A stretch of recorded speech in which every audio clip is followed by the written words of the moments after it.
우리나라 삼국지.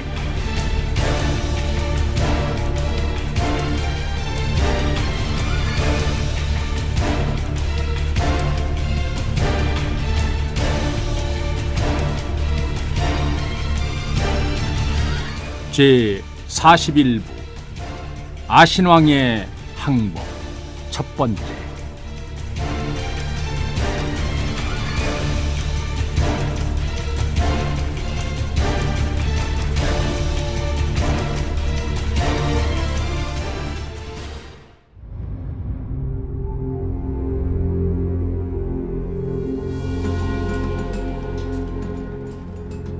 광개토 태왕이 승전고를 울리며 도성으로 돌아오고 있을 무렵 남쪽에서는 심상치 않은 일이 벌어지고 있었다.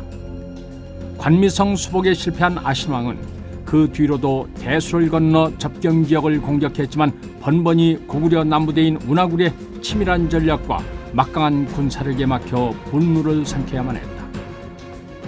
그러나 운하굴은 광개토 태왕의 명을 충실히 이행해 지키기만 할 뿐 군사를 이끌고 반격해 내려오지는 않았다. 시간이 흐를수록 고구려에 대한 아신왕의 적개심은 커져만 갔다.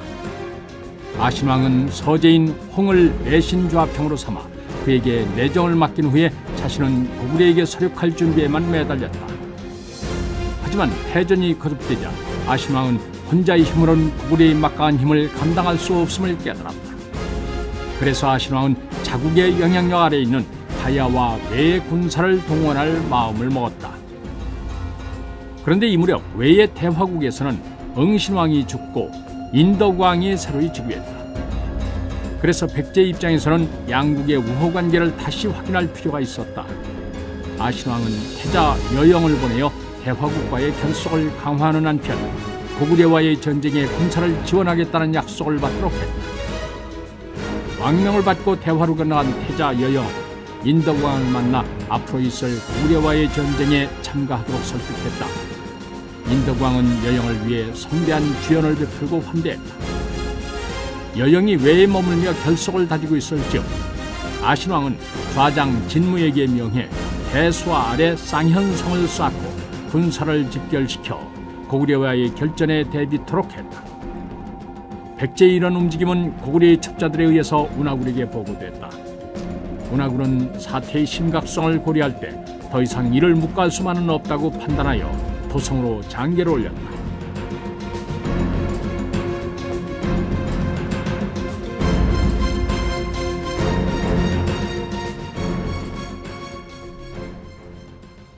장계를 받아본 광개토 태왕 역시 운하굴의 판단을 옳다고 여겼다.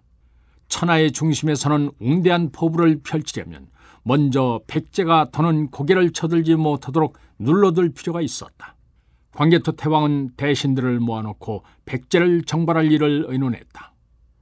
비록 노구지만 기상만은 결코 꺾이지 않은 고무가 강단 있는 목소리로 말했다. 더는 백제의 움직임을 좌시할 수 없사옵니다. 백제왕은 관미성에서의 맹세를 어기고 수시로 국경을 침범하고 있사옵니다. 게다가 요즘은 가야와 외까지 끌어들여 전면전을 준비하고 있다 하옵니다. 고문은 고령으로 인해 수군 통령의 자리를 해진압에게 물려주고 일선에서 물러났지만 언제라도 다시 전선을 타고 바다를 휘저을 수 있다는 자신감만은 남아있었다. 당장이라도 뛰쳐나갈 기세인 고문을 진정시키며 해진압이 차분하게 말했다. 저들이 끊임없이 우리를 공격하는 이유는 관미성을 상실함으로써 빼앗긴 제해권을 되찾기 위함이옵니다. 해상대국으로서 교역로의 확보가 무엇보다 중요한 백제로서는 절대 포기할 수 없는 일이니 그들과의 전면전은 불가피한 실정이옵니다. 광개토 태왕이 고개를 끄덕였다. 피할 수 없다면 먼저 기선을 제압해야 하겠군. 해진압은 태왕의 결심을 듣자 주먹을 불끈 쥐었다. 드디어 기다리던 때가 찾아온 것이다. 해진압은 해운파에 수줍게 웃던 모습을 떠올렸다. 그는 동생이 저승에서 자신을 원망하고 있을 것이라고 생각했다. 백제에 대한 복수는커녕 그의 시체조차 찾지 못했으니 아마 저승으로 가지도 못하고 원혼이 되어 구천을 떠돌고 있을 것이었다. 하지만 해진압은 신화된 도리로 사사로운 복수로 인해 태왕의 뜻을 거스를 수는 없었다. 또한 나라를 위해 무엇을 먼저 해야 하는지 너무도 잘 알고 있었기 때문에 그동안 백제를 치자는 말을 태왕에게 할 수 없었다. 그 세월 동안 해진압은 속으로 칼을 갈고 있었다. 때가 되어 왕의 재가가 떨어지며 일각의 지체도 없이 출동할 수 있도록 정의의 수군을 양성하고 새로운 선박을 건조했다. 그리고 백제 수군에 조금 더 뒤지지 않는 수군을 만들기 위해 직접 발해만과 해하 이서의 바닷가 마을을 돌며 물에 익숙한 장정들을 선발했고 장인들과 함께 배를 만들 목재를 구하기 위해 장백산의 산림을 누비고 다니기도 또한 포로로 잡혀온 백제 수군 장수들로부터 원양 해양수를 익히는 한편 해상에서의 전술을 숙지하는 데도 많은 시간을 할애하는 등 노력을 기울였다. 해진압이 혼신의 힘을 기울인 덕에 고구려 수군은 당장 백제와 정면으로 부딪힌다 해도 전혀 밀리지 않을 만큼 뛰어난 군대로 다시 태어났다.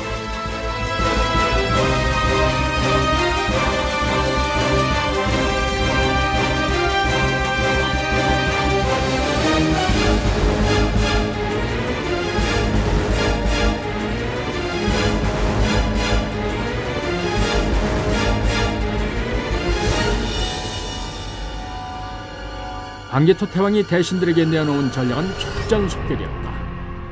대규모의 병력을 투입해 일거에 백제의 도성을 점령하고 백제 왕의 항복을 받아낸다는 계획이었다.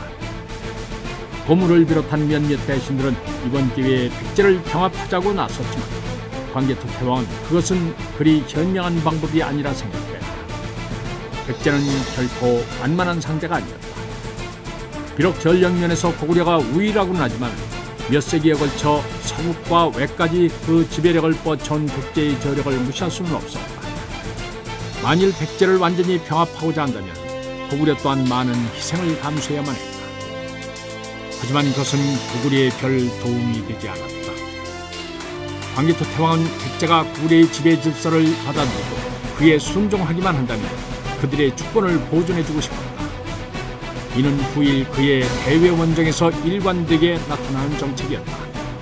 물론 그러기 위해서는 관미성처럼 상대의 팽창을 억제할 수 있는 안전장치가 될 거점의 확보가 반드시 필요했다.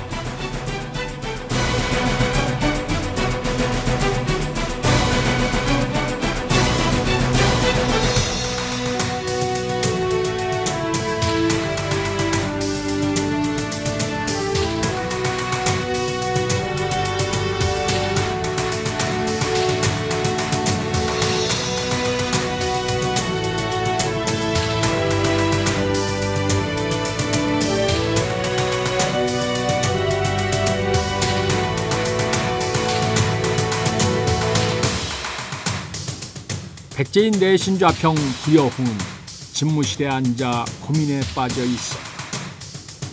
군비 증강으로 인해 늘어나는 부역과 세금은 백성들의 어깨를 짓눌러가고 있었지만 아신왕은 모든 일을 부여홍에게 맡긴 채 전쟁 준비에만 매달려 있었다. 게다가 고구려 수군의 해상 봉쇄로 인하여 주변국들과의 교역조차 원활히 이루어지지 못하고 있었다. 이렇게 백제의 경제가 어려움에 빠져 있는 상태에서 농번기에 한참 일을 해야 할 농민들을 성을 쌓거나 목책을 만들고 차물을 파는 일에 자출하여 농사에 막대한 지장을 주는 백성들의 고초는 이루 말할 수 없이 컸다. 이대로 가다가는 고구려와의 전쟁이 일어나기도 전에 백성들이 먼저 들고 일어날지 몰랐다. 부여홍은 어떻게 해서든지 왕을 설득하여 고구려와 화해하고 군비를 줄여야만 했다. 부여홍은 왕이 있는 편전으로 향했다. 아신왕은 날이 저물었는데도 아직까지 병관좌평 진무와 더불어 다음 날 있을 사열에 관한 이야기를 하고 있었다. 이제 고구려를 칠 준비가 어느 정도 마무리되어 있었다. 마한에 투입되었던 군사들을 비롯해서 사비 이남에서 자출된 군사들도 한성으로 모여들었고 외와 가야 또한 전쟁이 일어나면 곧바로 군사를 보내어 돕겠다고 단단히 약조를 했다. 게다가 고구려 군사들의 눈을 피해 후연으로부터 말을 들여와 기병의 전력을 강화하고 규모가 큰 대장간을 만들어 대량의 무기를 생산했을 뿐만 아니라 당성에서 새롭게 건조한 선박으로 노후선을 대체하는 등 최상의 전력을 발휘할 수 있는 여건을 마련했다. 아신왕은 고구려와의 전쟁 준비 작업이 막바지에 이르자 자신의 눈으로 직접 확인하기 위해서 사열을 준비시켰다. 그날이 바로 내일로 다가와 있었다.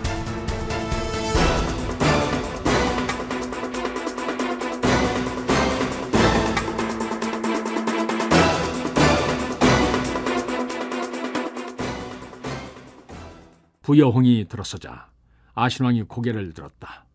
붉게 상기된 얼굴이 부여홍의 말문을 막았다. 이 늦은 시간에 어인 일이냐? 부여홍은 잠시 마음을 가다듬고 용기를 내어 아뢰었다. 지금 무리한 전쟁 준비로 인해 백성들의 고통이 이루 말할 수 없이 크옵니다. 부디 군역을 거두시고 군사들을 고향으로 돌려보내 생업에 힘쓰도록 하시옵소서. 그 길만이 숱한 전쟁으로 피폐해진 우리 백제를 되살리는 길이옵니다. 부여홍은 왕의 얼굴에서 언뜻 보이는 고집스런 표정이 마음에 걸렸다. 하지만 지난날 현명하고 정이 많았던 왕의 심성을 떠올리며 자신의 간언이 받아들여지리라고 막연히 희망을 품었다. 그런데 아신왕의 대답은 그의 기대를 무참하게 무너뜨렸다. 나라 살림을 꾸리는 너의 고초는 알겠다. 하지만 그 문제에 대해서는 더 이상 왈가왈부하지 마라. 우리가 언제까지 고구려의 핍박 아래서 살아야 한단 말이냐. 과거 선대왕들께서는 강성한 백제를 만들어 천하를 호령하셨는데 짐에 대해 와서 그 명성에 먹칠을 했으니 지금 당장이라도 칼을 물고 죽고 싶은 심정이다. 하지만 고구려에게 서욕을 하고 옛 영광을 되찾기 전까지는 죽을 수도 없는 처지이다. 허나 만일 고구려와 맞붙었다가 지기라도 한다면은 우리나라는 더 이상 회생하기가 어렵사옵니다. 부여홍은 끝까지 아신왕의 마음을 돌리기 위해서 애썼다. 하지만 고구려에 대한 복수심으로 혈안이 된 아신왕은 이미 예전처럼 여유를 가지고 남의 말을 경청하는 너그러운 사람이 아니었다. 더는 그 문제를 입 밖에 내는 일을 용납하지 않겠다. 일국의 내신 좌평이라는 자가 어찌 이리도 경망스럽단 말이냐. 지금은 모두가 힘을 모아야 할 때이다. 만일 차후로 이에 대해 왈가왈부하면 절대 가만두지 않겠다. 부여홍은 더 이상 아무 말도 할 수가 없었다.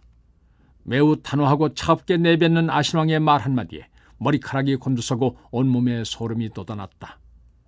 아신왕의 적개심이 너무도 강해서 만일 다시 그를 말리겠다고 나선다면 아무리 동생이라 할지라도 목숨이 무사할성 싶지 않았다. 부여홍은 절망감에 사로잡혀 편전을 빠져나왔다. 백제의 불안한 미래를 생각하니 아무것도 할 수 없는 자신이 원망스러웠다. 궁궐을 빠져나오자 백제의 어두운 앞날을 예시하는 듯 어둠이 더욱 짙어져 있었다. 길이 어둠 속으로 사라져 보이지 않았다. 부여홍도 어둠 속으로 사라져버리고 싶었다. 그는 수레에서 내려 하염없이 걸었다. 끝나지 않을 것 같았던 길이 어느덧 그 끝을 보이는 듯하더니 성벽이 그의 앞을 가로막았다.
아신왕의 명에 의해 좌장으로 임명되어 청몽영성에 머물던 사돈.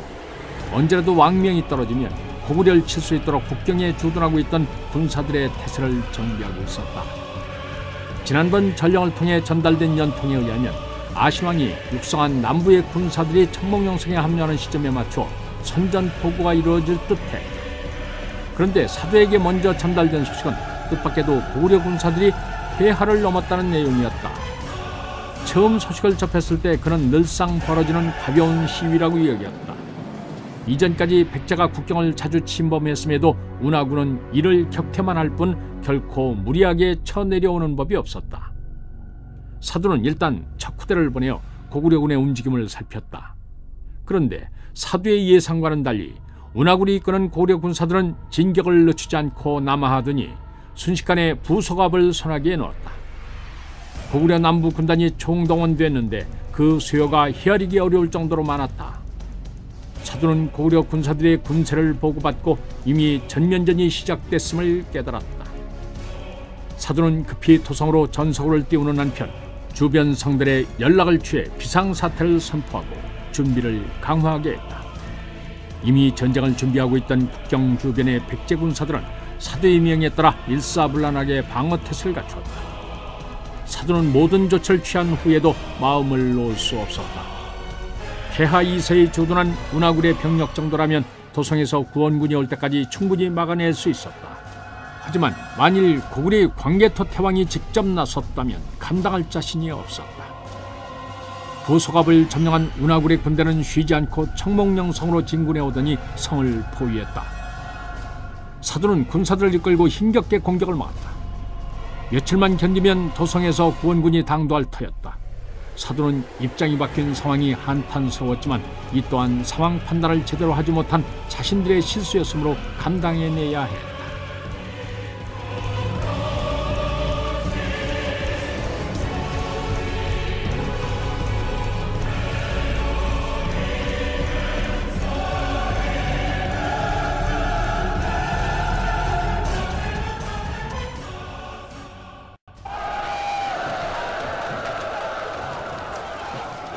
며칠간 치열한 공방전이 계속됐다. 사도는 군사들을 독려하기 위해서 뛰어다니느라 기진맥진했다. 병문서주하는 동안 몸이 벌써 한계를 드러내고 있었다. 그런데 시간이 지날수록 고구려 군사들의 병력은 점점 늘어만 갔다. 폐하를 따라 남한 평양성의 군사와 수지의를 거쳐온 말갈 기병들이 속속 합류하면서 고구려의 군사는 쇠를 먹고 몸집이 불어난 불가사리처럼 점점 팽창해갔다. 기가 질린 사도는 더 이상의 싸움이 무의미하다는 걸 깨달았다. 이대로 가다가는 애꿎은 군사들의 목숨만 희생시킬 뿐이었다. 압도적인 고구려의 힘 앞에서는 책략이 뛰어난 사도로서도 뾰족한 방법이 없었다. 이제 살아남는 길은 무조건 항복뿐이었다.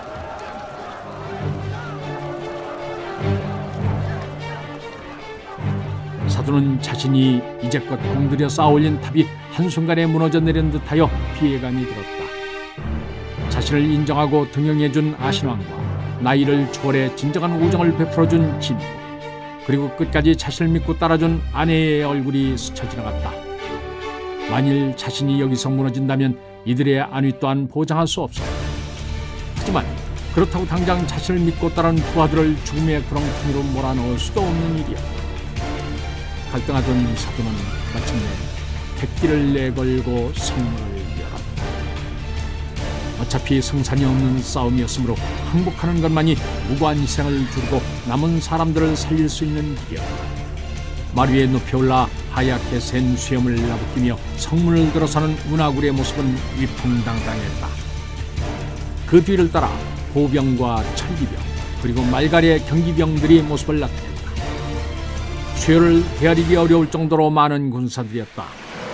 사도는 자신들이 눈치를 챌 사이도 없이 순식간에 대군을 움직인 고구려군의 기동력에 머리를 숙이지 않을 수 없었다.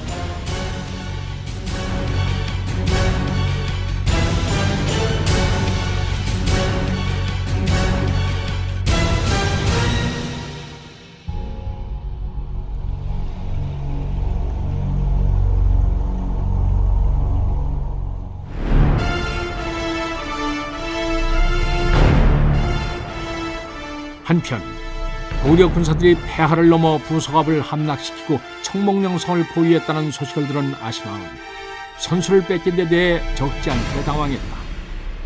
청목령성마저 함락된다면 도성까지는 한달음에 달려올 수 있는 거리였다. 마음이 급해진 아신왕은 병관 좌평 진무에게 군사들을 이끌고 청목령성을 구원하라 명했다. 이에 진무는 정예병 5만을 거느리고 한수를 건너 청목령성을 향해서 급히 북상했다. 아신왕은 처음에는 자신의 계획이 엉망이 된 것에 대해 분한 마음이 들었지만 달리 생각해보니 오히려 잘된 일이라 여겨졌다. 이로써 침략을 당한 백제로서는 전쟁의 명분이 생긴 것입니다. 운하굴과의 일전에서 고구려군을 격파한다면 여러 성을 공격하는 수고를 덜 수도 있었다. 아신왕은 이제까지 정성을 쏟아 양성한 군사들이 있었기 때문에 승리를 자신했다. 그러나 전황은 아신왕이 원하는 대로 돌아가지 않았다.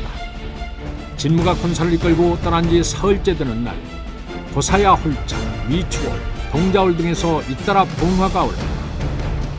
지난 원년을 떠오르게 하는 예상치 못했던 고구려군의 공격에 도성은 한바탕 혼란에 휩싸였다. 아신왕의 충격은 이루 말할 수 없이 컸다. 아신왕은 지난 관미성 전투의 교훈을 잊지 않고 있었다. 그래서 당성의 해군력을 강화하고 수시로 선단을 파견하여 적정을 살피는 한편 간자들을 통해 고구려 수군의 동태를 면밀히 파악하고 있었다. 고구려 수군은 항해술이 부족하여 주로 연하를 따라 움직이기 때문에 그들의 이동을 감지하는 건 어렵지 않은 일이었다. 그런데 이제까지의 보고는 고구려 수군의 움직임에 별다른 징후를 발견할 수 없었으므로 관미성을 고립시킨 후 바다 쪽으로는 마음을 놓고 있었다. 아신왕이 이처럼 방심한 데에는 광개토 태왕이 같은 전술을 다시 사용하지는 않으리란 섣부른 예상도 한몫을 했다. 백제의 대신들은 양쪽에서 조여오는 고구려군의 공격에 대처할 방법에 골몰했지만 별다른 대책을 내어놓는 자가 없었다. 누구도 고구려가 이처럼 대규모의 군대를 수직으로 파견하여 전면전을 감행하리라고는 예상하지 못했던 것이다. 그들은 서서히 다가오는 죽음의 그림자를 기다리는 노인들처럼 공포에 떨어야 했다.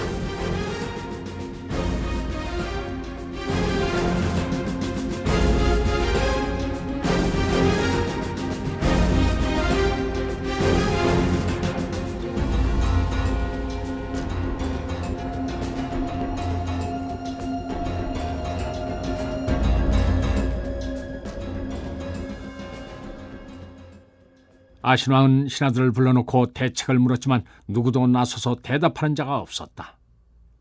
왕은 대신들의 한심한 모습에 화가 치밀어 올랐다. 많은 녹을 먹고 있으면서도 정작 필요한 때는 아무런 쓸모도 없는 자들이었다. 아신왕은 전서구를 띄워 당성에 있는 수군의 출동을 명하고 잉벌로현 등 주위의 성들에 흩어져 있는 군사들을 소집했다. 하지만 당성의 수군이 북상하여 막아내기에는 시간이 촉박했고 도성 주위의 성읍들 또한 북방 정벌을 위해 많은 군사를 차출했기 때문에 여력이 남아있지 않았다. 아신왕은 근위병들과 도성 수비대 등 동원할 수 있는 군사들을 모두 끌어모았지만 그 수가 2만을 넘지 못했다. 사면초가에 빠진 아신왕은 급히 북방으로 진격해 올라가고 있는 진무에게 파발을 보냈다.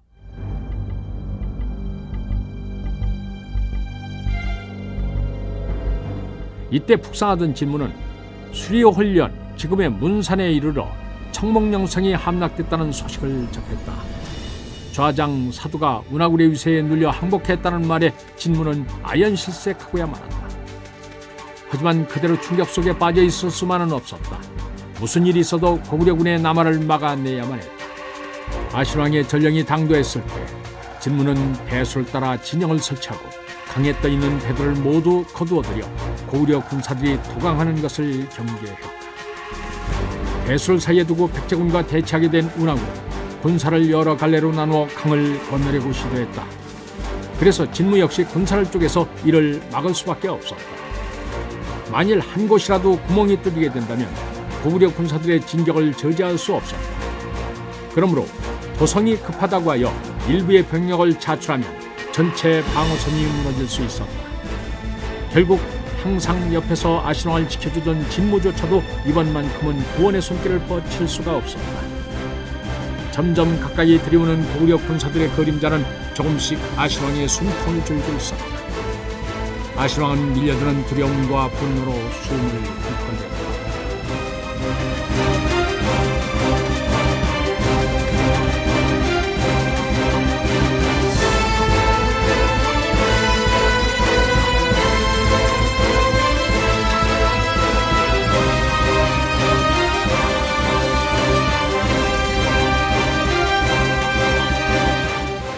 (5만) 명의 군사를 실은 고구려 전선 500여 척은 패수부를 출발해 곡도로 남한 후에 먼 바다를 돌아 덕적도에 당도했다.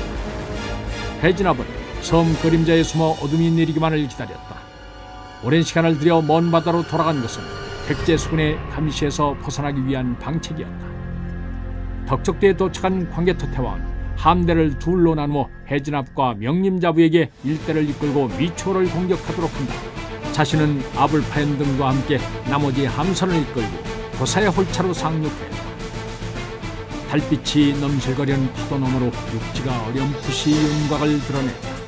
해진압은 낯익은 해안의 곡선과 제각기 독한 모양을 뽐내며 울뚝불뚝 솟은 바위들을 보았다. 은 4년여 만에 미초에 돌아온다. 해운파 생각이 절로났다. 지난번에 이곳에 왔을 때는 해운파와 함께였는데 이제는 혼자서 모든 일을 감당해야만 한다. 해진압은 가슴을 짓누른 슬픔으로 인해 가슴이 답답했다. 그는 이를 떨쳐내기 위해 크게 심호흡을 했다. 이제까지 참고 기다려온 해운파를 위한 복수전이 본격적으로 시작될 텐데 너무 감정에 치우치면 이를 그르칠 수도 있습니다. 해진압은 지금 동생을 잃은 형으로서가 아니라 고구려 수군의 총도독으로서 냉정과 열정을 적절히 조절하며 싸움에 임해야 했다. 어둠을 틈타 일물을 타고 해안에 상륙한 해진압의 군대는 백제군이 알아채지 못하게 미초월성을 포위했다. 미초월성을 지키고 있던 백제 군사들은 해오름과 동시에 땅에서 솟아오른 듯 모습을 드러내는 수많은 고구려 군사들을 보고 놀라서 그 자리에 얼어붙었다. 고구려군의 무서움을 익히 경험했던 미초월의 백제 군사들에게 있어서 이보다 더 끔찍한 일은 없었다. 잔뜩 겁을 먹은 백제 군사들은 절대 항복을 거부하는 성주의 목을 벤 후에 성문을 열고 해진압의 군대를 맞았다. 그리하여 해진압은 단 몇 시간 만에 손쉽게 미초월성을 점령할 수 있었다.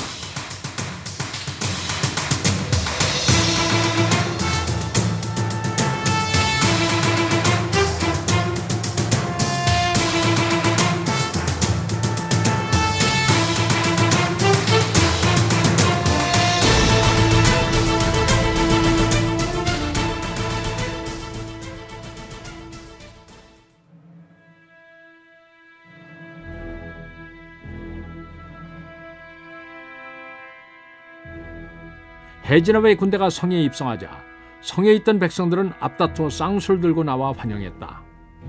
환호하는 사람들을 바라보며 해진압은 지난날 미초엘에서의 격전을 떠올렸다. 원년에도 고구려군의 전력은 막강했고 고구려 군사들은 기습을 통해 우위를 점했지만 백제군이 지금처럼 나약하지는 않았다. 예전에 백제군은 끝까지 목숨을 바치면서까지 성을 지켜내려고 애썼던 용맹한 군대였다. 그런데 오늘날 백제군의 사기가 이처럼 떨어진 이유는 아신왕의 실정으로 인해 민심이 이완됐기 때문이었다. 지나친 부역과 세금으로 인해 굶주림에 시달려야 했던 백성들에게 백제 왕과 조정은 더 이상 그들이 지켜야 할 대상이 아니었다. 군사들 역시 아신왕으로 인해 고통을 당한 장본인들이었기 때문에 이처럼 쉽게 성문을 열고 고구려군을 맞아들였던 것이다. 그들은 현군이자 맹장으로 소문난 광개토 태왕의 보호를 받으며 세금이나 부역 그리고 잦은 외침으로 인해 고통받는 일은 없으리라 믿었다. 이는 지난날 고구려 군사들이 백제 땅을 점령했을 때 광개토 태왕이 백성들에게는 절대 피해를 입히지 않도록 강력하게 조치한 덕분이었다.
미추홀뿐 아니라 고사의 홀차도 광개토 태왕이 지휘하는 고구려군의 기세에 눌려 변변한 저항도 못해보고 한낱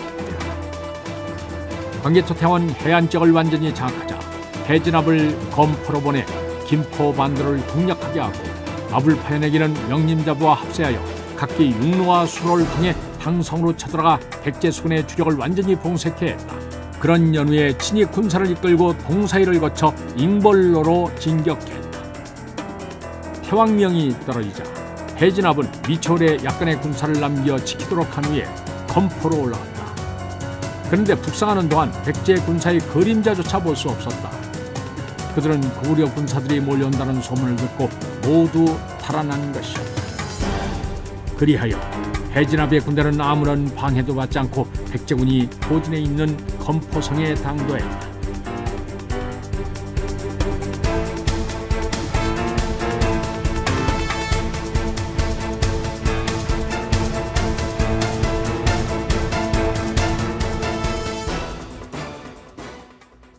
이때 검포성의 성주는 은솔 백곡이었다.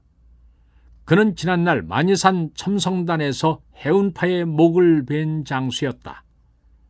사두가 아신왕에게 신임을 얻어 좌장의 자리에까지 오르자 그의 둘도 없는 신복인 백곡 역시 은솔의 직위를 받고 검포라는 중요한 요지를 담당하는 책임을 맡게 됐다.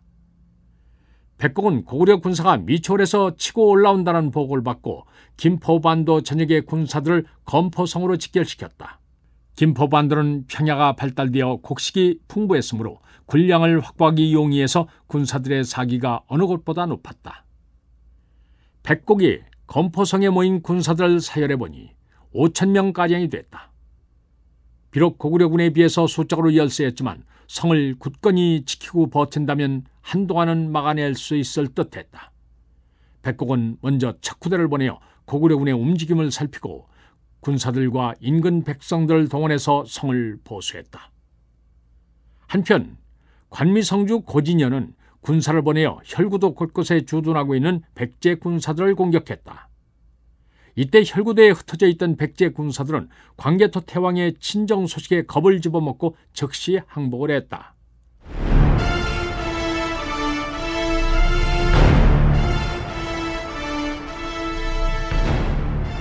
이리하여 단 하루 만에 혈구도를 장악한 고진여는 곧바로 군사를 이끌고 바다를 건너 동자홀로 향한다.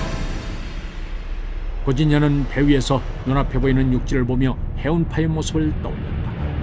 그는 휘하의 장수들이나 군사들에게 자상한 아버지였고 믿음직한 형이었다. 그래서 고진여뿐 아니라 모든 장병들의 존경과 사랑을 한 몸에 받았다. 고진여는 자신에게서 해운파를 빼앗아간 백제 군사들을 증오했다. 그는 강바람을 맞으며 한성으로 달려가 아신왕의 목을 비어 해운파의 영전에 바치겠다고 다짐했다. 동자울에 도착한 고진여의 군대는 남하하여 검포성 북편으로 진군해 갔다.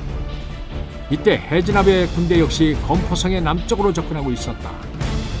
이리하여 검포성은 고구려 군사들에게 완전히 둘러싸인 상태가 되었다.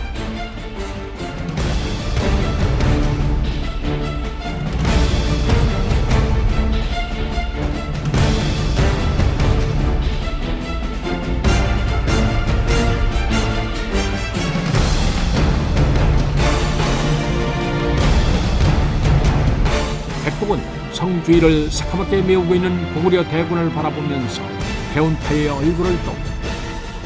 그는 마치 저승사자를 만난 듯한 심정이었다. 백곡은 사두의 명령이 떨어졌는데도 도저히 칼로 해운파의 목을 내리칠 수가 없었다. 그를 뵈면 오히려 자신의 몸에서 피가 솟구쳐 오를 것만 같았다. 그는 극심한 죽음의 공포를 느끼며 떨었다. 그때 사두의 날선 목소리가 그를 압박했다. 어서 배지 않고 뭘 꾸물거리느냐?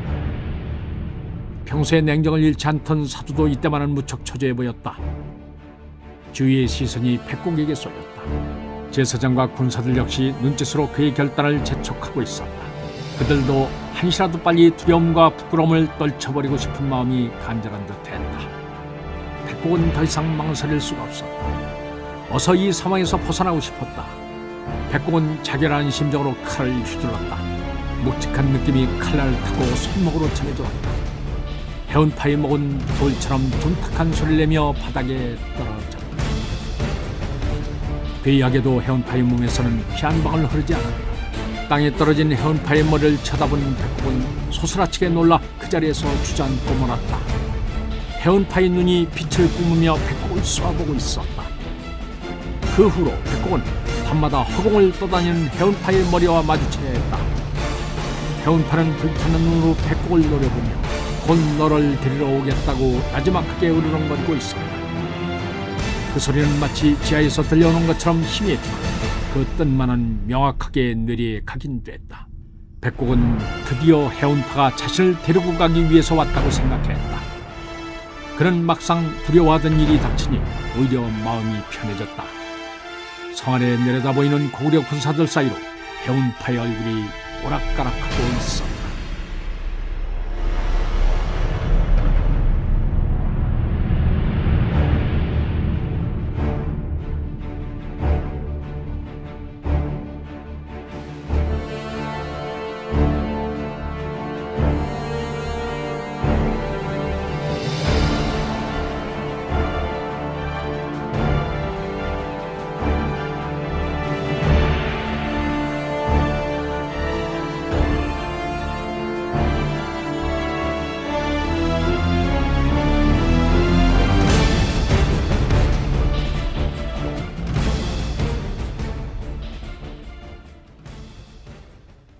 해가 저물자 해진압은 군사들을 진영으로 물려 쉬도록 했다. 그때 고진여가 말을 달려 해진압의 군영에 당도했다. 고진여의 얼굴이 상기된 걸로 봐서 심상치 않은 일이 일어난 듯했다. 고진여는 해진압을 보자 피를 토하듯 말했다. 검포성주가 바로 우리 장군님을 주살한 장본인이라 합니다. 해진압의 안색이 바뀌었다. 아니, 그게 참말인가? 그때 성전을 수행하고 갔다가 간신히 목숨을 건져 돌아온 자의 말이니 틀림없습니다. 해운파가 만이산으로 갔던 날 10여 명의 수행원이 동행했는데 그들 중 한 명만이 간신히 살아남았다. 그 군사 이름은 호비라고 했다. 그 후 호비는 백제와의 전투에서 큰 공을 세워 아장의 위치에 올랐다. 호비는 해운파의 목을 내리치던 장수의 야차와 같은 모습을 결코 잊을 수 없었다. 불빛을 받아 번들거린 그의 눈빛은 마치 사냥감을 노리고 있는 맹수의 그것처럼 보였다. 선봉대의 장수로 군사들을 이끌고 검포성 앞에 당도했을 때 호비는 성벽에 우뚝 서있는 백제 장수의 얼굴을 보고 경악했다. 성벽 위의 장수는 바로 해운파의 목숨을 빼앗은 장본인인 백곡이었다. 동료들의 비명소리가 다시 들리는 듯해서 호비는 자신도 모르게 한 발자국 물러섰다. 하지만 그는 곧 목이 떨어지던 순간에도 의연함을 잃지 않았던 해운파 장군의 기계를 떠올리며 다시 마음을 다잡았다. 호비는 즉시 고진여에게 그 사실을 알렸다. 이를 듣고 고진여는 부랴부랴 해진압을 찾아왔던 것이다. 해진압은 동생의 목을 벤 원수가 눈앞에 있다는 사실에 흥분했다. 비록 그를 사주한 게 아신왕이나 사두랄지라도 그가 직접 운파의 목을 베고 고통을 안겨준 사실만은 부인할 수 없었다. 해진압은 분노를 누르고 냉정함을 되찾았다. 마음 같아서는 당장이라도 성을 불살라버리고 싶었지만 성 안에는 무고한 백성들이 있었다.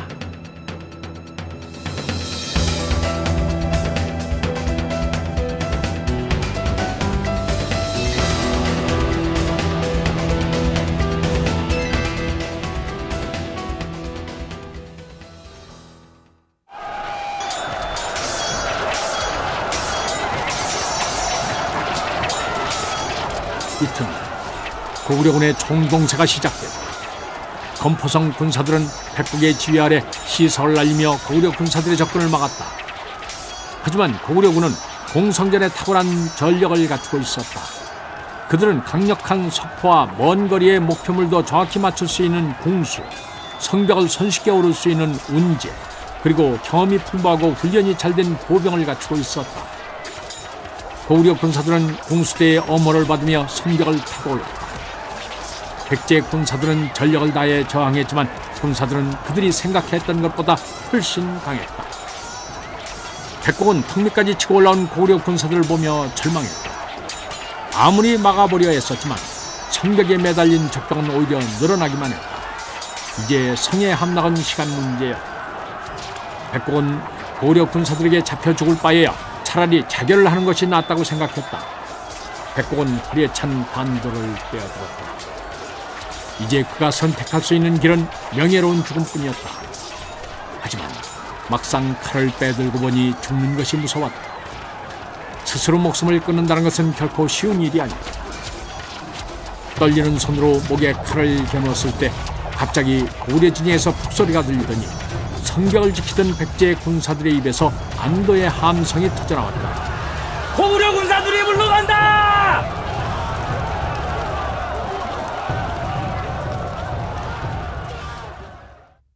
고구려 군사들은 진영으로 물러난 후에 한동안 움직일 생각을 하지 않았다. 그러자 백곡은 차츰 초조해졌다. 성기를 잡은 고구려군이 공세를 멈춘다는 것은 납득하기 어려운 일이었다. 하루가 지나고 이틀이 지났지만 고구려 군사들은 여전히 포위만 한 채 움직이지 않았다. 백곡의 불안감은 시간이 흐름에 따라 눈덩이처럼 불어났다. 사흘째 되는 날이었다.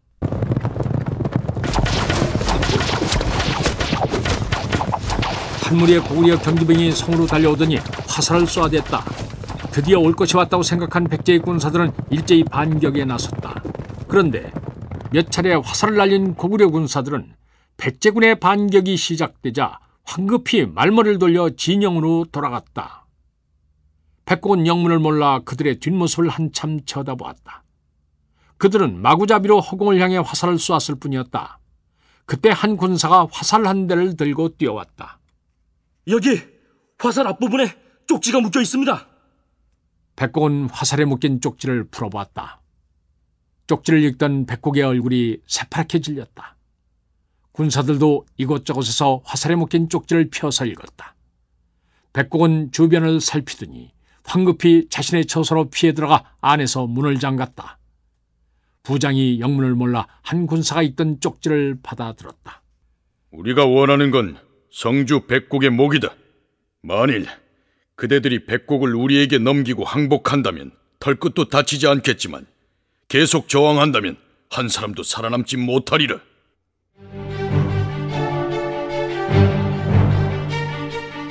이미 싸울 의욕이 꺾인 건포성의 군사들에게 생사의 문제가 달린 최후 통첩이었다. 죽음 자체보다는 죽음에 대한 두려움이 더욱 견디기 어려운 법이었다. 건포성의 군사들은 사륙당하는 것에 대한 상상만으로도 숨이 막힐 지경이었다.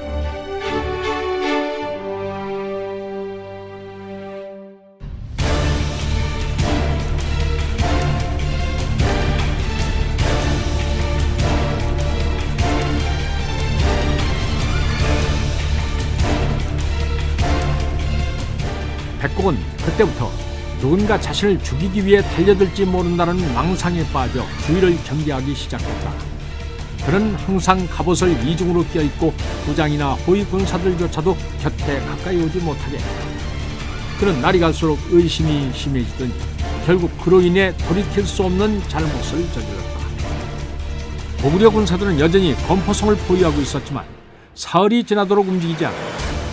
백곡은 성벽을 한 바퀴 순시한 뒤에 호위 군사들을 멀찍이 따르게 한 채 성주부로 돌아가고 있었다. 그런데 이때 한 군사가 백곡이 오는 것을 모른 채 숲을 속에서 볼일을 보고 있었다. 남쪽 성벽에서 성주부로 가는 길은 3군데가 있었는데 백곡은 안전을 위해서 수시로 길을 바꾸어 다녔다. 그러니 성의 군사들은 성주가 언제 어느 길로 갈지 알 수가 없었다. 백곡이 수풀이 우거진 길을 지날 때였다. 수풀이 갑자기 출렁거렸다. 이를 보고 놀란 백곡은 허리에 찬 칼을 뽑아 사정을 두지 않고 수십 차례 수풀을 찔렀다. 볼일을 마치고 바지를 축혀 올리며 일어섰던 군사는 몸에 수십 군데를 찔려서 그 자리에서 절명했다. 뒤늦게 도착한 호위 군사들과 비명소리를 듣고 달려온 경계병들은 얼굴을 알아볼 수 없을 정도로 처참하게 난도질당한 군사의 시체를 발견했다. 이 끔찍한 시체를 살피던 나이 지긋한 군사가 경악하여 울부짖었다.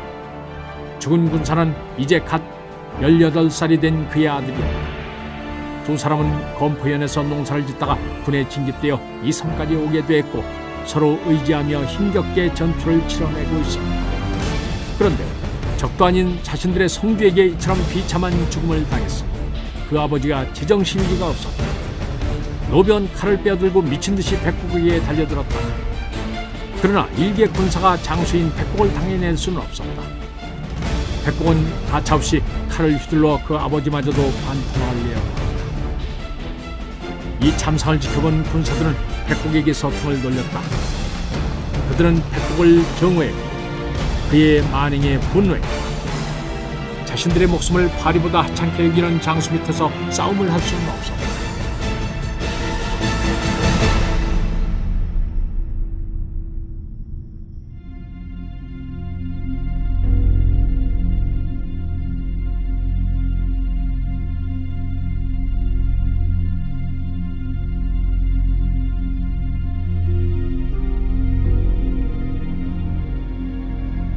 그날 밤 백곡을 없애기로 모의한 군사들은 일제히 들고 일어나 성주부로 쳐들어갔다.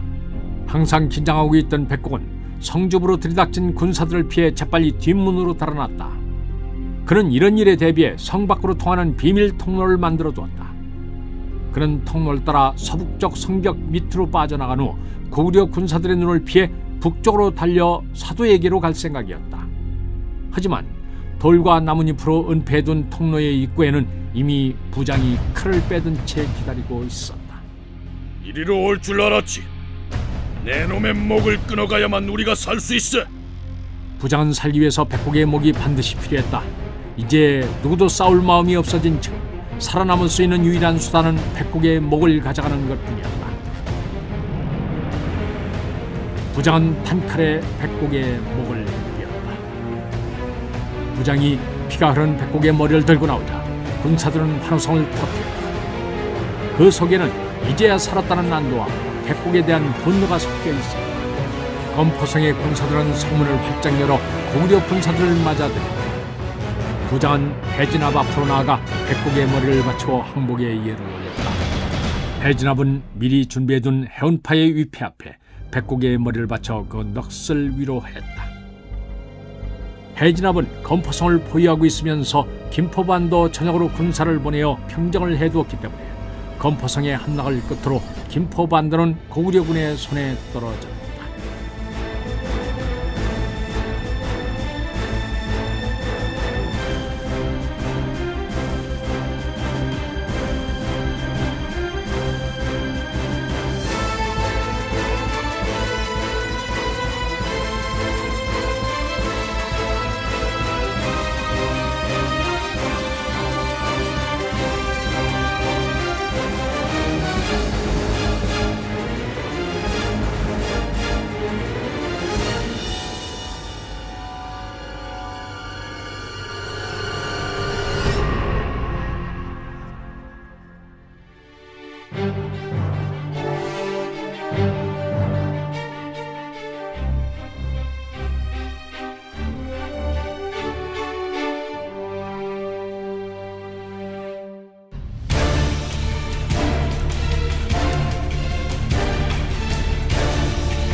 제41부 아신왕의 항복 첫 번째 편이었습니다.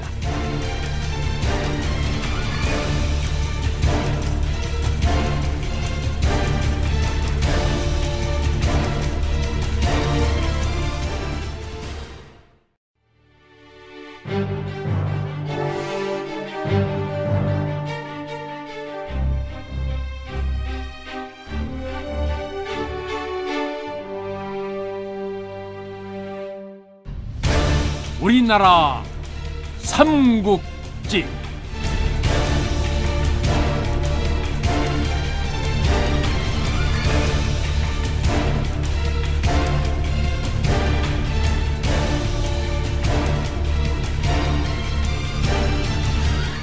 제41부 아신왕의 항복 두 번째.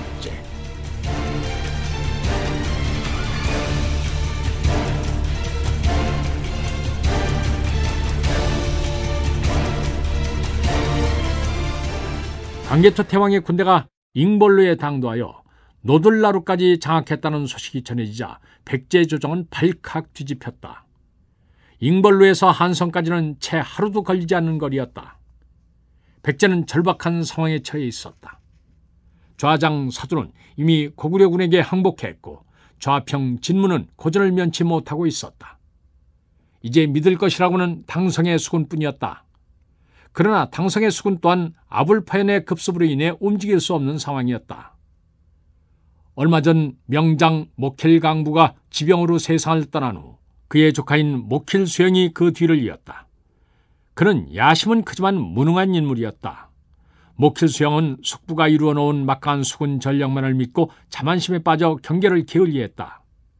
그러다가 예기치 않은 아불파연의 공격을 받고 당성에 고립됐다.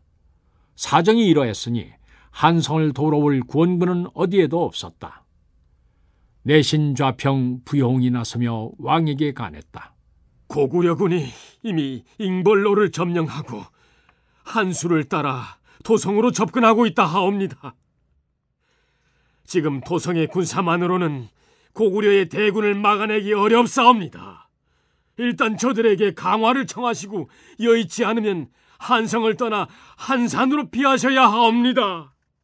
아신왕은 부여홍에게 분노를 폭발시켰다. 네 이놈! 어찌 조정의 대신이란 자가 코앞에 적을 두고 피할 생각만 한단 말이니?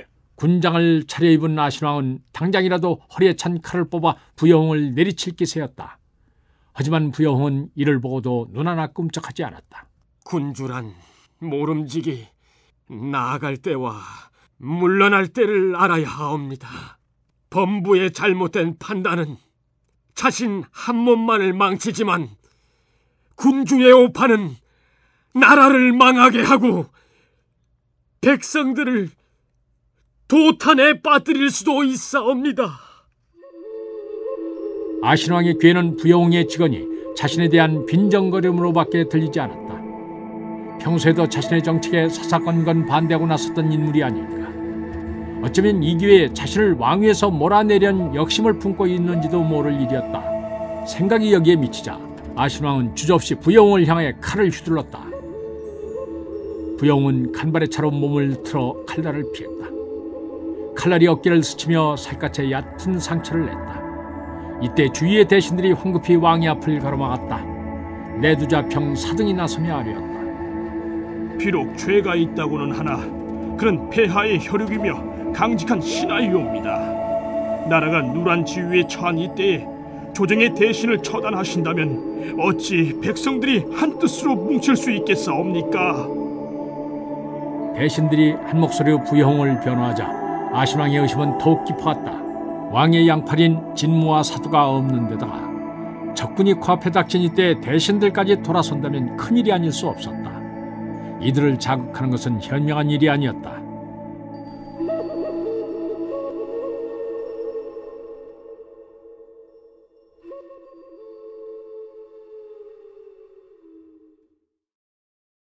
간신히 냉정을 되찾은 아신왕은 칼을 내던지고 짐짓 신하들의 간언을 받아들이는 척하며 체면을 차렸다. 내정을 안정시키려 애쓴 그동안의 공을 생각했어. 이번만은 용서하겠다. 하지만 아신왕은 강화를 청하거나 도성을 벌이는 일은 단호히 거부했다. 우리에게는 아직 성을 지킬 만한 군사가 남아있다. 아무리 고구려 군사들이 용맹하다고 해도 우리가 죽기 살기로 싸운다면 저들에게 호락호락하게 함락되지는 않을 것이다. 이번에야말로 우리가 한마음 한뜻으로 뭉쳐 그동안 짓밟혔던 우리 백제인의 기계를 보여주어야 할 때이다. 아신왕이 이처럼 단호하게 나가자 어느 누구도 더 이상 반대하지 못했다.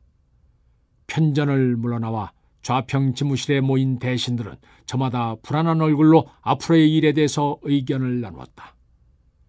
그때 부여홍이 좌중을 돌아보며 나지막하면서도 결의에 찬 목소리로 말했다. 지금 우리에게는 시간이 필요하오. 이미 고구려군의 침공 소식이 전해졌을 테니 곧 당성의 수군이 움직일 테고 지방에 뜻있는 충신 열사들이 군사를 일으켜 구원하러 달려올 것이오. 그때까지만 버틴다면 우리에게도 충분히 승산은 있어. 그러니 어떻게 해서든 저들의 진격을 늦추고 도성을 굳건히 지켜야만 하오. 원정군인 고구려로서는 적재에서 싸움을 오래 끌수록 유리할 게 없었다. 이를 잘 알고 있는 광개토태왕은 이번 원정을 속전속결로 끝내려 하고 있었다. 부여홍 역시 고구려군의 이러한 생각을 간파하고 있었기 때문에 고구려 군사들의 진격을 늦출 수 있는 방책을 궁리했던 것이다. 무슨 묘안이라도 있으십니까? 부여홍의 태도에서 어떤 결의를 읽어낸 내두자평 사등이 물었다. 내가 고구려 왕과 만나 단판을 짓도록 하겠소. 내법좌평 연양금이 놀라며 반문했다. 어찌 폐하의 허락도 없이 그런 일을 할 수 있단 말이오? 만일 폐하께서 하시는 날이면 능지처참을 면하기 어렵소이다. 부여홍은 결연히 말했다. 이는 잠시 고구려 왕을 속여 도성으로의 진격을 늦추기 위한 계책일 뿐이요.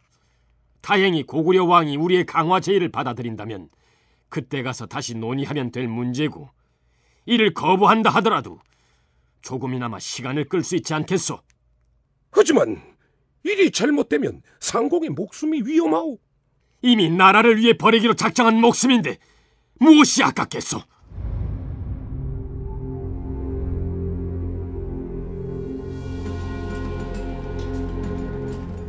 목숨을 아끼지 않는 부여홍의 충의에 대신들은 깊은 감동을 받았다. 부여홍 또한 자신이 고구려 진영으로 가게 되면 돌아오리라 장담할 수 없다는 것을 알고 있었다.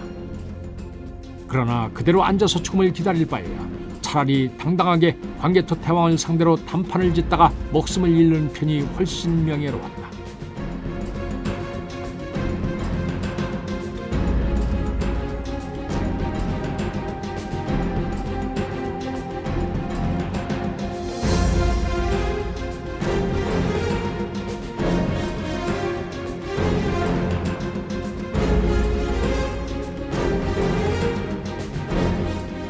인걸로의 진영을 세운 광개토 태왕은 먼저 청량산 방향으로 3천의 기병을 보냈다.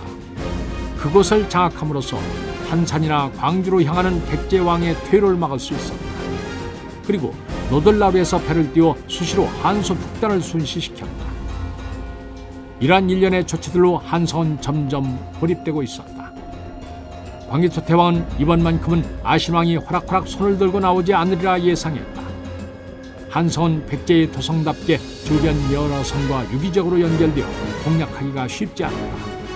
게다가 성을 지키고 있는 병력도 만만치 않은 정예군이었으므로 무턱대고 밀어붙이다가는 고려 군사들 역시 많은 희생을 치를 수 있었다. 그래서 태왕은 공격하기 전에 한성을 고립시켜 전의를 꺾어둘 필요가 있다고 여겼다.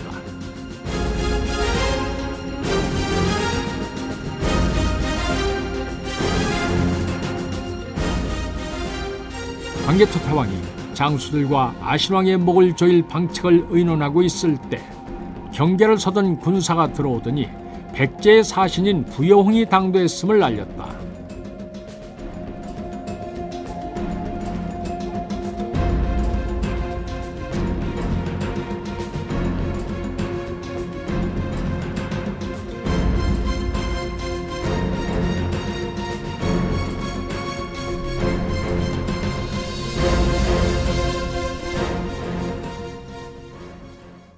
부여홍이 들어섰을 때 막사 안에는 체격이 건장하고 험상궂은 얼굴의 고구려 장수들이 일렬로 도열해 있었다.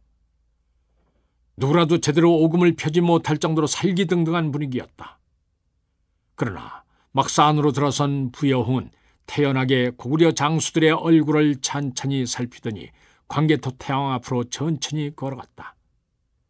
이때 성격이 급한 고타가 칼을 빼어들며 외쳤다. 네가 죽을 자리를 찾아서 왔구나. 어서 목을 길게 빼고 내 칼을 받아라. 고통이 없도록 단칼에 보내주마. 겁이 많은 사람이라면 이 호랑이상을 한 장수의 거친 포효에 오줌을 지르며 기절을 했을 것이다. 그러나 부여홍은 오히려 위험을 보이며 상대를 꾸짖었다. 나는 백제 대왕을 대신한 몸이요, 일국의 왕들이 의견을 나누는 자리에 한가 신하된 자가 이처럼 방자하게 굴다니 고구려의 예법이 땅에 떨어진 듯하여 심히 유감스럽구려. 고타는 절제 태왕을 능멸하고 예법을 무시한 무례한으로 전락하고 말았다. 괄괄한 성격의 고타였지만 이치에서 조금도 어긋남이 없는 부여홍의 꾸지람을 듣고 부끄러워 얼굴을 들 수가 없었다. 그는 고개를 숙이고 물러났다. 광개토 태왕은 부여홍의 기계에 놀랐다. 내 수하의 무례를 용서하라. 부여홍은 태왕의 사과를 받고 나서야 다시 태왕 앞으로 나갔다. 도열한 장수들은 더 이상 그에게 시비를 걸지 못했다. 태왕 앞에 다다른 부여홍은 사신으로서 예를 갖춘 후에 광개토 태왕에게 아뢰었다. 신은 백제의 내신 좌평 부여홍이라 하옵니다. 저희 국왕의 명을 받들어 고구려의 강화의 뜻을 전하고자 왔사옵니다. 이를 들은 광개토 태왕은 호탕하게 웃으며 말했다. 지금 백제는 그물에 걸린 물고기 신세다. 짐이 조금만 힘을 써서 낚아채면 꼼짝 못하고 잡힐 수밖에 없다. 강화란 서로에게 이익이 될 때야 비로소 가능하다는 것을 모르진 않을 텐데. 그러자 부여홍이 기다렸다는 듯이 대답했다. 지금 폐하께서는 소탐대실의 우를 범하고 계시옵니다. 지금 천하의 정세를 보시옵소서. 고구려의 오랜 원수인 후연과 새로운 적수인 북이과 서북방에 도사리고 있고, 북부의 말갈족과 물길뿐 아니라 충성을 맹세한 거란마저도 언제 돌아서서 고구려를 칠지 모르는 상황이옵니다. 만일 이대로 백제를 병합하신다면 분명 백제의 백성들은 이에 항거하여 들고 일어날 것이고, 백제의 동맹인 가야와 외는 물론 고구려의 팽창의 위기를 느낀 신라마저도 고구려에 대항하게 될 것이옵니다. 그러면 귀국은 이를 막기 위해서 북방의 군사를 움직여 이곳에 상주시켜야 할 터이고, 자연 서북방의 방위체계가 약해져 후연을 견제하기도 버거워질 것이옵니다. 그러니 오히려 백제를 보존하여 동맹국으로 삼고 우리를 방패막이로 삼는 것이 고구려에게는 훨씬 큰 이익이 될 것이옵니다. 광개토 태왕은 부여홍의 논리정연한 언변에 감탄했지만 내색하지 않은 채 말했다. 백제 왕이 우리와 화친할 마음이 있다면 어찌 성문을 열고 짐을 영접하지 않는가? 귀국의 왕은 우리를 적대시하고 공공연히 복수를 하겠다고 떠들고 있지 않은가? 지금은 단지 궁지에 몰려서 고개를 숙이겠지만 언젠가는 또다시 힘을 키워 우리 고구려에 대항하려 할 것이다. 광개토 태왕의 말은 옳았다. 아신왕은 고구려에 대한 복수심이 골수에 사무쳐 쉽사리 지울 수 없었다. 만일 광개토 태왕이 화평의 제안을 받아들인다 할지라도 아신을 설득하는 것은 결코 쉽지 않은 일이었다. 그렇지 않사옵니다. 고구려와 백제는 본디 한 뿌리에서 나온 형제가 아니옵니까? 고구려와 마찬가지로 저희들의 도성인 한성에도 국조이신 동명성왕의 사당이 있사옵니다. 이 세상에서 혈육의 정보다 더 큰 것이 어디 있겠사옵니까? 부여홍의 말을 경청하고 있던 광개토 태왕은 마침내 결론을 냈다. 짐은 그대의 명성을 익히 들어서 알고 있었다. 근데 이렇게 직접 대하니 그 명성이 오히려 부족했음을 알겠다. 짐은 그대를 백제의 왕으로 삼고 싶다. 만약에 그대가 동의한다면 짐은 아무런 조건 없이 군사를 물려 돌아가겠다.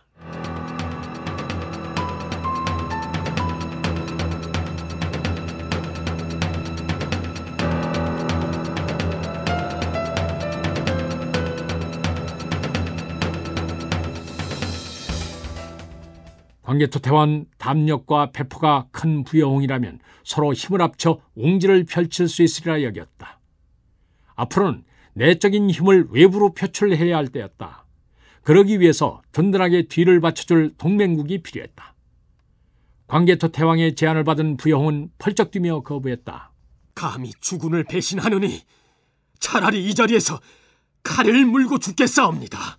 그의 눈에는 결연한 의지가 번뜩였다. 광개토 태왕은 그가 결코 자신의 사람이 될 수 없다는 것을 깨달았다. 뜻이 통하는 인재를 만나기는 쉽지 않은 법이었으므로 광개토 태왕은 못내 아쉬워했다. 그러나 광개토 태왕은 냉철한 군주였다. 마냥 아쉬워만 하고 있을 수는 없었다. 부여홍 같은 인물이 적이라면 백제를 상대하는 일은 그리 만만치 않았다. 어떻게 해서든 아신왕으로부터 그를 떼어놓을 필요가 있었다. 회유가 불가능하다면 그를 전선에서 몰아내야만 했다. 하지만 그렇다고 사신을 죽이거나 가둘 수는 없었다. 그것은 스스로의 명예를 더럽히는 일이었다. 광개토 대왕은 갖은 핑계를 대며 부영을 사흘 동안 붙잡아 두었다. 그동안 손님으로 융성하게 대접을 했으니 전장의 도의를 저버린 것은 아니었다.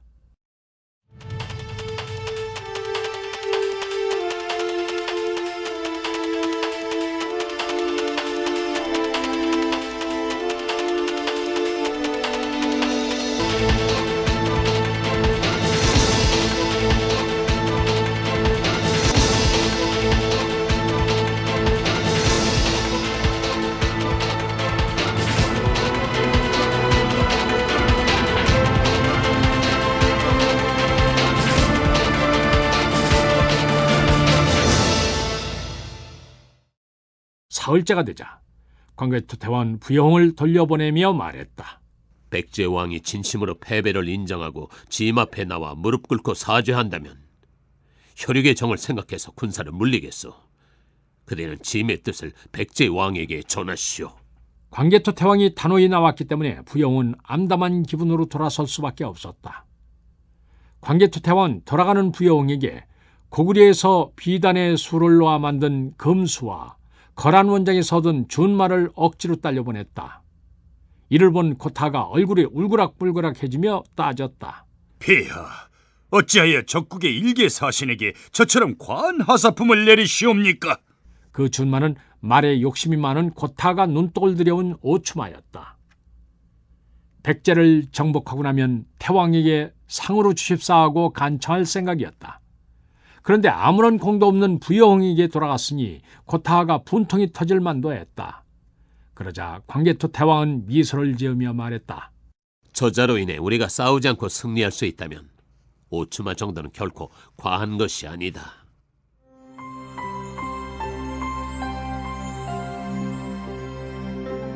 한성으로 돌아가는 길에 오른 부여홍은 아신왕을 설득할 일을 생각하니 막막했다. 광개토 대왕이 요구한 것은 무조건 항복이나 다름이 없었다. 최소한 아신왕의 자존심만은 살릴 수 있는 방향으로 협상을 이끌어보려 했으나 광개토 대왕은 세치혀에 휘둘릴 만큼 호락호락한 인물이 아니었다. 부여홍은 광개토 대왕을 만나보고 내심 그의 인품과 뛰어난 안목에 감탄했다. 광개토 대왕이야말로 부여홍이 그리던 이상적인 군주의 모습을 갖추고 있었다. 부여홍은 그런 임금을 만나지 못한 것이 한스럽게 여겨졌다. 하지만 이는 하늘이 정해준 일이니 어쩔 수가 없었다. 그가 아신왕의 동상이라는 사실은 결코 변할 수 없는 현실이었다.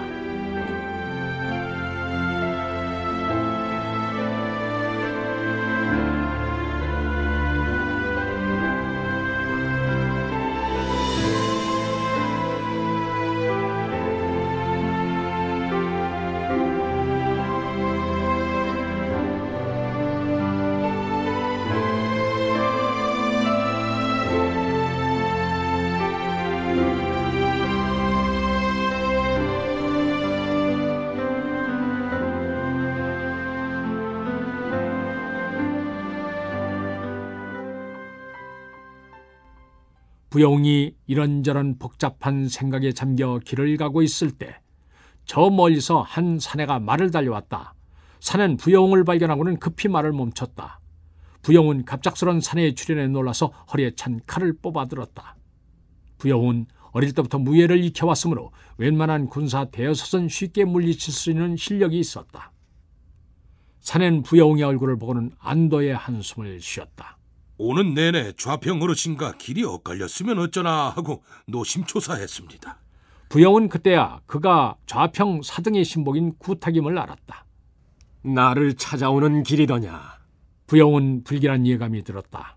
사등이 황급히 자신에게 전령을 보냈다는 것은 도성에서 좋지 않은 일이 벌어지고 있다는 것을 의미했다.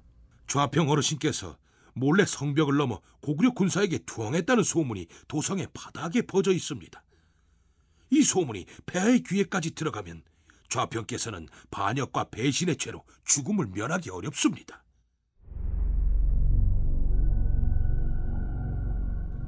그때서야 부여홍은 자신이 함정에 빠졌다는 사실을 깨달았다. 광개토 태왕이 자신을 사흘이나 잡아두고 과한 예물을 하사한 이유를 이제야 알 것 같았다. 어서 피하십시오. 이대로 남쪽으로 도망쳐 당분간 몸을 숨기시라는 주인의 전갈입니다. 부영은 당장이라도 달려가서 자신의 무죄를 호소하고 싶었다. 그렇지만은 자신이 왕명을 어기고 적진에 간 일과 융숭한 대접을 받고 예물까지 챙겨 돌아온 것은 변명할 수 없는 사실이었다.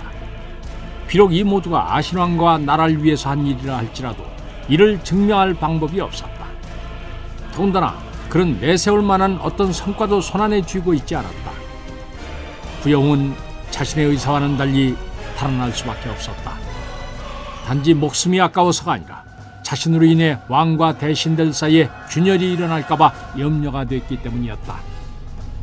이렇게 된 이상 백제는 고구려와 결사항전할 수밖에 없었다. 그러려면 군신이 혼연일체가 되어야만 했다. 부여홍의 결단은 이번에도 백제를 위한 것이었다. 부여홍은 말머리를 돌려 남쪽으로 달렸다. 정처 없이 떠난 그의 뒷모습이 처량해 보였다.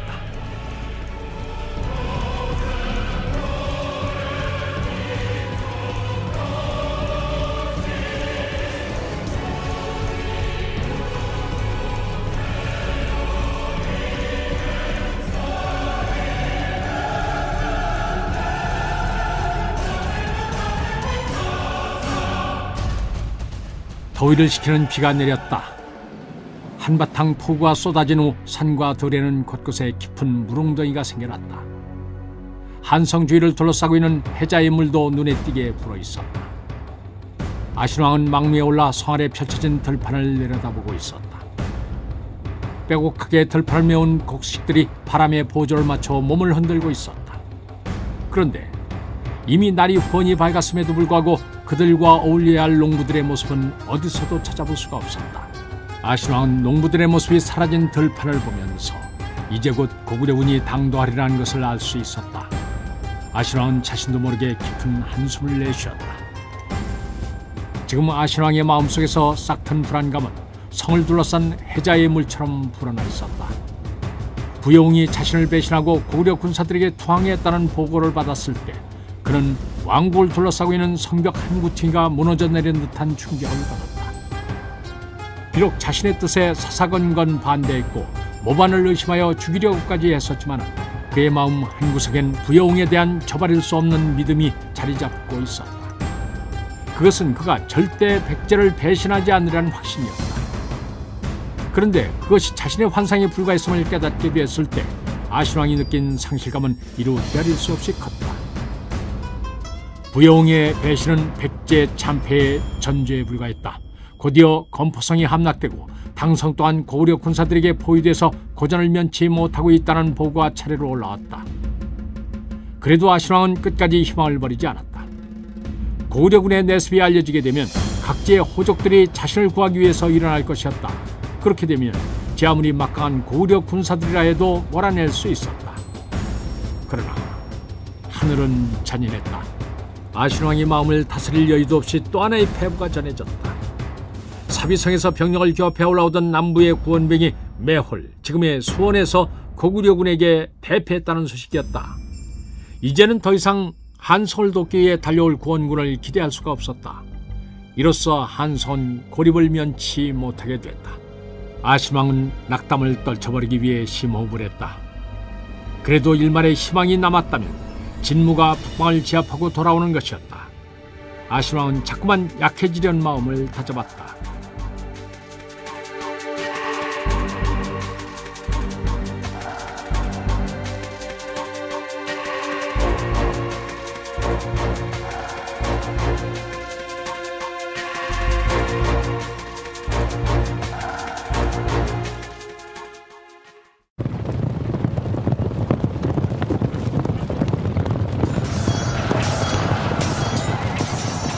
광개토 태왕의 군대는 두 대로 나뉘어 수륙 양면에서 공격을 개시했다. 노들나루를 출발한 수군은 강을 따라 올라가서 광나루로 상륙해 아단성을 찾고 광개토 태왕은 직접 군사를 이끌고 한성의 남쪽으로 쳐들어갔다. 아신왕은 두 성에 각기 5천의 병력을 배치해두고 있었다. 광개토 태왕의 전술은 일사불란하고 신속했다. 먼저 한성과 주변 성들의 연계를 분쇄하고 각기 고립시켜 격파했다. 고구려 군사들은 성 사이의 연계로를 차단하고 한성을 집중적으로 공략했다. 공격을 개시한 지 사흘이 지났다. 고타가 이끄는 선봉대는 백제군의 시석을 두려워하지 않고 해자에 다리를 놓은 후 순식간에 외성의 성벽을 타고 올랐다. 한성의 군사들 또한 목숨을 걸고 싸웠지만 결국 고구려 군사들의 집중 공격에 외성이 무너져 내렸다.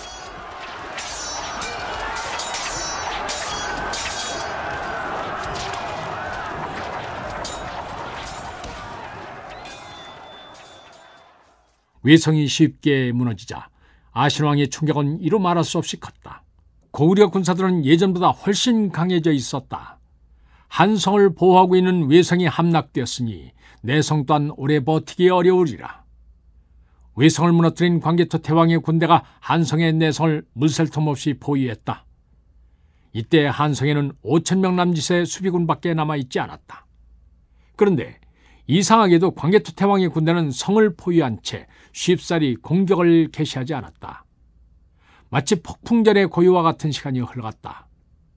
그들은 백제 군사들에게 투항하란 권고조차 하지 않고 오로지 침묵으로 일관했다.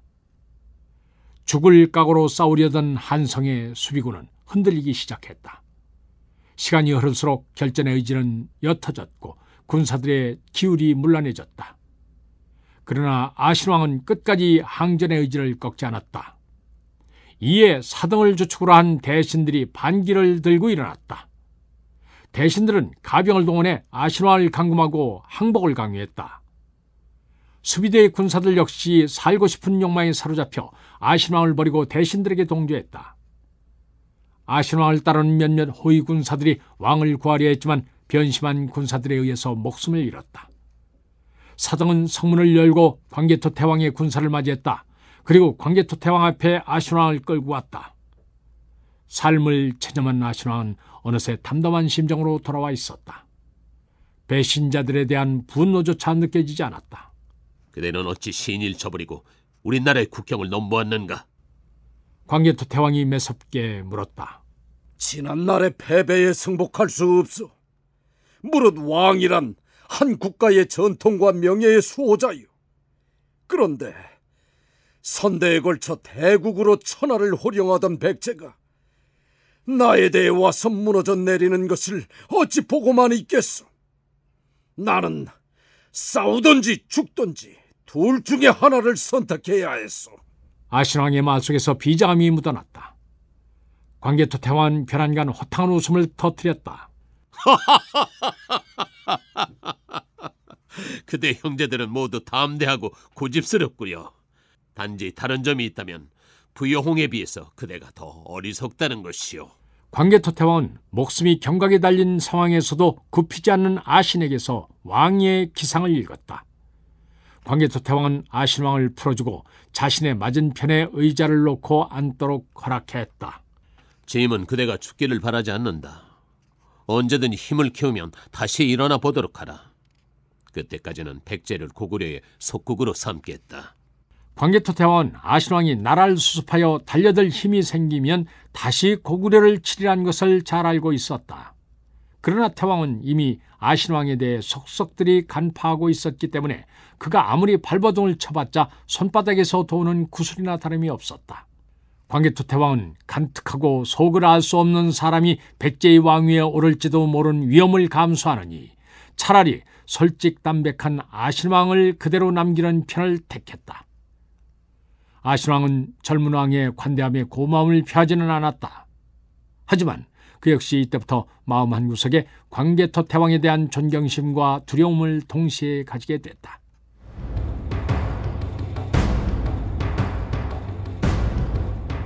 광개토 태왕이 아신왕의 목을 치기는커녕 다시 백제의 왕으로 인정하자 배신에 앞장섰던 사등을 비롯한 대신들과 군사들은 두려움에 벌벌 떨었다.